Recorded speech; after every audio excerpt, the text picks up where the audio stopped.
ಅವರ ನೇತೃತ್ವದಲ್ಲಿ ಕಾರ್ಯಕ್ರಮ ಮಾಡ್ತಾ ಇದ್ದಾರೆ.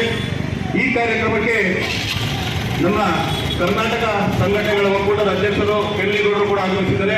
ಹಾಗೆ ಭ್ರಷ್ಟಾಚಾರ ನಿರ್ಮೂಲನಾ ಸಮಿತಿಯ ಅಧ್ಯಕ್ಷರಾದ ಮೋಹನ್ ಕುಮಾರ್ ಅವರು, ಶಂಕರಗೌಡರವರು, ರವಿಯವರು, ಕುಮಾರ್ ಅವರು ಹಾಗೂ ನಮ್ಮ ನಾಯರು ರಘು ಅವರು, ಹಾಗೆ ನಮ್ಮ ಹಾಸನದಿಂದ ನಮ್ಮ ಕರ್ನಾಟಕ ಸೇನೆಯ ಜಿಲ್ಲಾಧ್ಯಕ್ಷರಾದ ನಮ್ಮ ಬಾಲಪ್ರಕಾಶ್ ಅವರು, ಕರುನಾಡು ರಕ್ಷಣಾ ವೇದಿಕೆಯ ಸಂಸ್ಥಾಪಕ ಅಧ್ಯಕ್ಷರು ಚಂದ್ರಗೌಡರವರು, ನಮ್ಮ ಸೆಕ್ರೆಟರಿಯಲ್ಲಿ ಆಗಮಿಸತಕ್ಕಂಥ ನಮ್ಮ ಸಮಾಜ ಸೇವಕರಾದ ರಘು ಅವರು, ಹಾಗೆ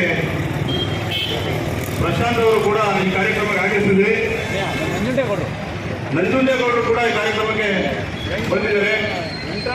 ವೆಂಕಟರಾಮೇಗೌಡರು ಕೂಡ ಈ ಕಾರ್ಯಕ್ರಮ ಬಂದಿದ್ದಾರೆ. ಎಲ್ಲರೂ ಕೂಡ ನಾನು ಆತ್ಮೀಯ ಸ್ವಾಗತ ಕೋರ್ತಾ ಇದ್ದೀನಿ. ಇವತ್ತು ಕನ್ನಡ ರಾಜ್ಯೋತ್ಸವ ಅಂದರೆ ನವೆಂಬರ್ ತಿಂಗಳು ಮಾತ್ರ ಅಲ್ಲ, ನಮಗೆ 365 ದಿವಸ ಕೂಡ ಕನ್ನಡ ರಾಜ್ಯೋತ್ಸವವನ್ನು ಆಚರಣೆ ಮಾಡಬೇಕು. ಇಡೀ ಕರ್ನಾಟಕ ಅಲ್ಲ, ನಾವೆಲ್ಲೇ ಹೋದ್ರು ಕೂಡ ಅಷ್ಟು ನಾವೆಲ್ಲಿ ಕಾರವಾರದಿಂದ ಹಿಡಿದು ಗೋಕಾಕ್ ತನಕ ಕೂಡ ಕನ್ನಡ ಪರವಾಗಿ ನಾವು ಚಳವಳಿ ಮಾಡಿದಂಥವರು. ಇವತ್ತು ಬೆಂಗಳೂರು ನಗರದಲ್ಲಿ ಕನ್ನಡ ಉಳಿದಿದೆ, ಕನ್ನಡ ಬೆಳೆದಿದೆ ಅಂತಂದ್ರೆ ಅದು ಕನ್ನಡ ಸಂಘಟನೆಗಳಿಂದ ಮಾತ್ರ. ಹಾಗಾಗಿ ಎಲ್ಲರೂ ಕೂಡ ಕನ್ನಡವನ್ನು ಬಳಸಬೇಕು, ಕನ್ನಡವನ್ನು ಉಳಿಸಬೇಕು. ಮತ್ತು ಯಾರಿಗೆ ಕನ್ನಡ ಬರಲ್ಲ ಅವರಿಗೆ ಕನ್ನಡವನ್ನು ಹೇಳ್ಕೊಡುವಂತ ಕೆಲಸ ಮಾಡಬೇಕು. ಇವತ್ತು ಕನ್ನಡ ಪರ ಸಂಘಟನೆಗಳೆಲ್ಲ ಒಗ್ಗಟ್ಟಾಗಿ ಈ ಒಂದು ಅದ್ದೂರಿ ರಾಜ್ಯೋತ್ಸವನ್ನ ಆಚರಣೆ ಮಾಡ್ತಾ ಇದ್ದೀವಿ. ಇಲ್ಲಿ ಆಚರಣೆ ಮಾಡಲಿಕ್ಕೆ ಏನು ಕಾರಣಕರ್ತರಾದ ಎಲ್ಲ ಅಧ್ಯಕ್ಷರಿಂದ ಹೇಳ್ಬೋದು, ಈ ಪದಾಧಿಕಾರಿಗಳಿಗೆಲ್ಲ ನಾನು ಉತ್ಪೂರ್ವಕ ಅಭಿನಂದನೆಗಳು ಸಲ್ಲಿಸ್ತೀನಿ. ನಾವು ಕೂಡ ಹಾಸನದಿಂದ ಇಲ್ಲಿಗೆ ಇವರಿಗೆ ನಾವು ಶುಭ ಕೊಡಲಿಕ್ಕೆ ಬಂದಿದ್ದೀವಿ. ಹಾಸನ ಅಂತಲ್ಲ, ನಾವು ಯಾವುದೇ ಒಂದು ಊರಲ್ಲಿ ಕೂಡ ಕನ್ನಡ ಪರವಾಗಿರ್ಬೋದು, ರೈತರ ಪರವಾಗಿರ್ಬೋದು, ಶೋಷಿತ ಪರವಾಗಿ ನಾವು ಹೋರಾಟ ಮಾಡಿಕೊಂಡು ಕಾರ್ಯಕ್ರಮಗಳು ಮಾಡಿಕೊಂಡು ಈ ಒಂದು ಕನ್ನಡ ಅಂದ್ರೆ ನಮಗೆ ಏನೋ ಒಂದು ಮೈ ಒಂದು ಚೆನ್ನಾಗುತ್ತೆ.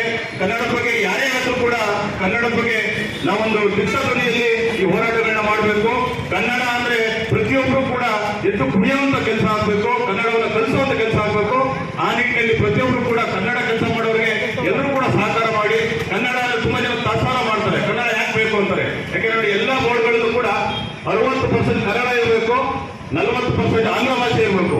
ಪ್ರತಿಯೊಬ್ಬರು ಕೂಡ ಕನ್ನಡನ ಬಳಕೆ ಮಾಡಿ, ಕನ್ನಡ ಬೋರ್ಡ್ಗಳನ್ನ ಬಳಕೆ ಮಾಡಿ. ನೀವು ಮನೆಗಳಲ್ಲಿ ಏನೇ ಒಂದು ನಿಮ್ಮ ಭಾಷೆಗಳನ್ನ ಮಾತಾಡಿ, ಆದ್ರೆ ನೀವು ಹೊರಗಡೆ ಸಾರ್ವಜನಿಕವಾಗಿ ಈ ಬೋರ್ಡ್ಗಳ ಮುಖಾಂತರ ಮಾತಾಡೋದ್ರ ಮುಖಾಂತರ ಕನ್ನಡವನ್ನು ಬಳಕೆ ಮಾಡಿ ಅಂತ ಮೂಲಕ ಕೇಳ್ಕೊಳ್ತೇನೆ.